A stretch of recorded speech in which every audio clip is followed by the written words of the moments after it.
Hey you're watching a clip from the DynamiteGizmo Podcast. This is not the full episode, but if you want to see the full episode, make sure to click the link in the description. And remember, like, comment, subscribe. Do it now. Here's the clip. I need to talk about the welterweight division. And I've talked about the welterweight division, welterweight division. That's a funny thing to say. I talked about the welterweight division earlier in this year because it was stacked then and it's stacked now. It's still stacked. It was stacked then, but the stackedness is still there, but it's even better now because look at the people rising up. It aged like fine wine. We said it then, and it's clearer than ever now. This division isn't just stacked. Right now, it might be the most stacked welterweight has ever been. Now, I'm not saying it for sure is, because maybe the 2013 year of the welterweight division could possibly be the most stacked welterweight has ever been. But this gives it a run for its money, because we still don't even know where these guys are going to go. They're still just on the cusp of their prime, like they're just getting into their prime, and they're fucking dominating.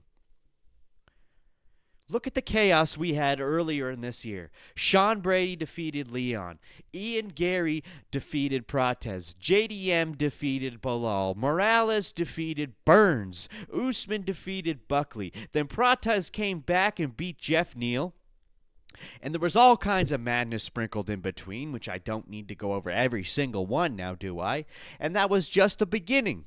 All of that built up to this card this past weekend where Prates knocks out Leon Edwards, Morales knocks out Sean Brady, and Islam hands JDM his first title defense loss, claiming himself a second UFC title, a double champ. What a year for welterweight. And the craziest part, heading into next year, things are definitely not slowing down. They're getting even more insane. And that's not even counting this weekend's card, which is about to add another wrinkle into the picture, which we'll get into that later.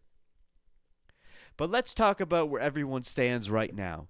Carlos Prates is now ranked number 5. Michael Morales is now ranked number 3.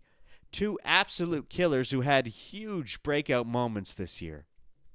And Carlos was even on a downfall just for a second after he lost to Garry. And who would have thought that Carlos is now ahead of Garry on the rankings? But again, we still have this weekend, but we'll get into that in a bit. A few episodes back, I mentioned something that people were not sure about. That the UFC might be quietly pushing Sean Brady away from title contention. And based on how things played out last weekend, that's exactly what it looks like. Sean Brady and Garry agreed to fight back in October. They were supposed to headline the RDR versus Allen card, but the UFC said, nah, and rerouted everything. Instead of fighting Garry, Brady gets Michael Morales. And we all saw how that went. First round knockout. So let's just take a look at the rankings of the top 10 that we have right now. Right now, as it sits, right now, who do we got? The champion, Islam Makhachev. Number 1, JDM. Number 2, Belal. Number 3, Michael Morales. Number 4, Shavkat. Number 5, Carlos Prates. Number 6, Garry. Number 7, Sean Brady. Number 8, Kamaru Usman. Number 9, Leon Edwards. And number 10, Joaquin Buckley. Wow. That's a beautiful top 10 list, dude. And here's what makes sense to me. The winner of Garry versus Belal Muhammad should be the next title eliminator to determine who fights Islam. Simple, clean, it makes sense. It's the next in line. Garry beats Belal that puts him in the number 1 ranked position. So why not fight for the title?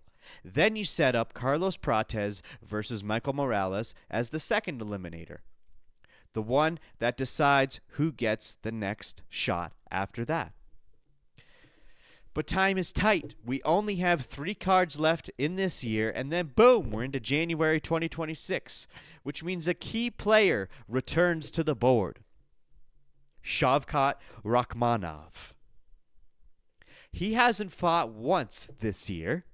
Last time he fought was December 7th, 2024, beating Garry. He's been sidelined with an injury, but according to him, he'll be back early next year. I think that's what the rumor is anyway, and I believe he did say that. And man, imagine if he hadn't missed this whole year. Where would we be right now? The division is still stacked, and would have been still stacked, but the storylines would have looked wildly different. Because remember, back in May, Shavkat was originally supposed to fight Belal for the title. But the injury pulled him out, and JDM had to step in.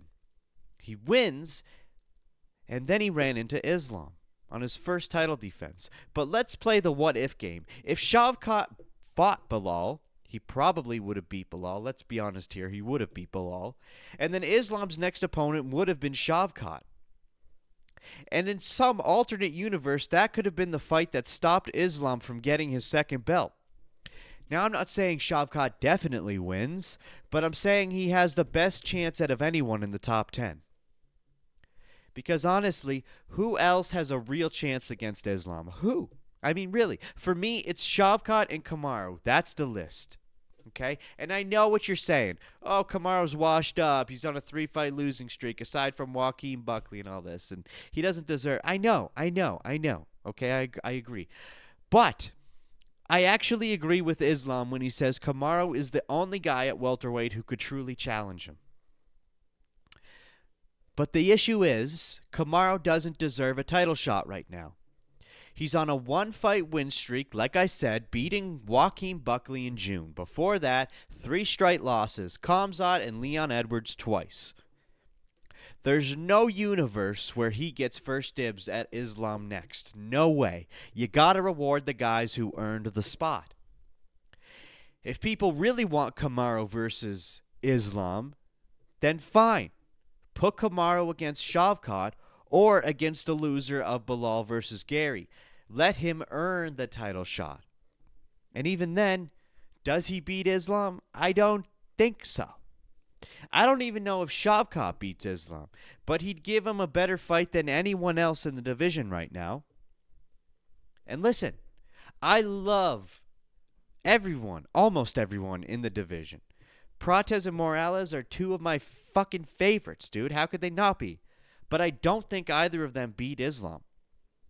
Prates is the first man to KO Li Jingliang, Jeff Neal, and Leon Edwards. But even still, I still don't think that's enough to take out Islam.